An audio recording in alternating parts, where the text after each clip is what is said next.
sinabi mo, Panginoon, na walang sino mang nagtitiwala sa iyo na iyong pinababaya. Sa oras po ito, narito po ang aking mga kapatid. Hayaan niyo po na ilid ko po sila sa isang maikling panalangin. Bago po yun mga kapatid, taas po natin ang lahat ng bagay na nais natin i-bless ng Lord. Ito man ay pagdidito, rosaryo, Biblia, handbag, tubig, langis, passport, especially ang ating mga prayer requests. In Matthew 21:20, ano man ang hingin natin sa panalangin, ay tatanggapin natin mismo dito sa loob ng chapel. Amen. Bago tayo lumabas ng pintuan ito, ilin po natin yan. Sabihin po natin, Panginoong Jesus, sa mga oras na ito, inaamin ko po na ako'y makasalanan. Ako po'y nagpapakumbaba. Patawarin niyo po ako sa lahat ng nagawa kong kasalanan sa isip, sa salita, at sa gawa.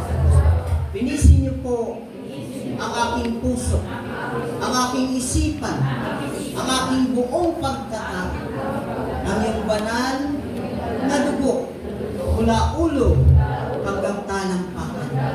At binubuksan ko po ngayon ang aking puso at inaanyayahan kita bilang Panginoon, manggagamot at tagapagligtas ng aking buhay at kaluluwa. Salamat po sa iyong mga salita na aking napakinggan sa gabi ito. Mga kapatid, hayaan niyo na kung akong manalangin lang. Ama naming Diyos na nasa langit, patuloy po namin wini-welcome ang Spirit of Blessing. Bless mo po ang lahat ng sangkap na hawak ng aming mga kamay. Padaluyin niyo po yung biyaya at pagpapala sa mga sangkap na ito, Panginoon.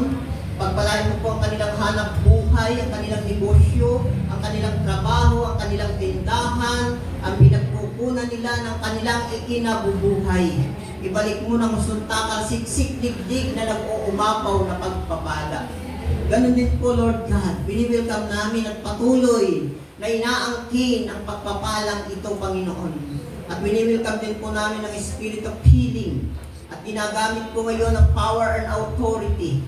At sa pangalan ni Jesus, in the name of Jesus Christ of Nazareth, and in the spirit of sickness, diseases, anumang uri ng sakit at karamdaman sa katawan ng aking mga kapatid, sa pangalan ni Jesus, sa pangalan ni Jesus, now you get out and that body right now in Jesus' name. And in the spirit of sickness, diseases, espiritu ng high blood, cholesterol, blood sugar, sakit sa atay, sakit sa puso, buong katawan, breast cancer, rheuma, migraine, you get out in that body right now in the name of Jesus Christ of Nazareth. 2,000 years ago, sa kanyang pagkamatay sa krus,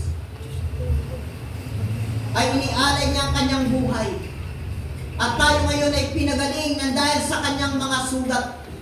Pinagpagaling tayo ng kanyang mga sugat na tinamo sa kamatayan niya sa krus ng Kalbaryo. At nililinis tayo ngayon ng banal na dugo ni Jesus.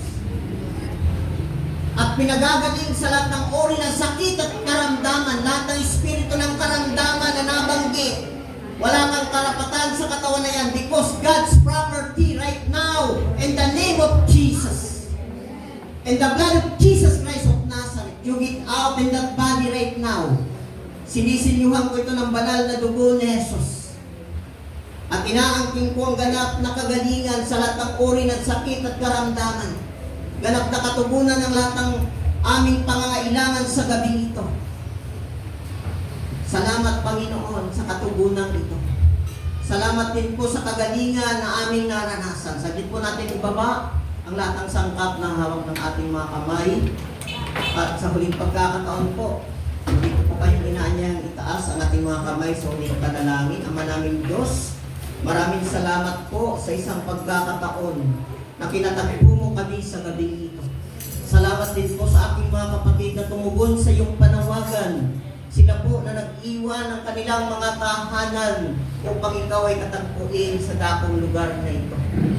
Nataganawa ng magkalap salvation ang daraanan ng bawat isa upang maluwalhati po namin marating ang aming mga tahanan at maratnan din po namin na nasa maayos at ligtas ang aming mga mahal sa buhay.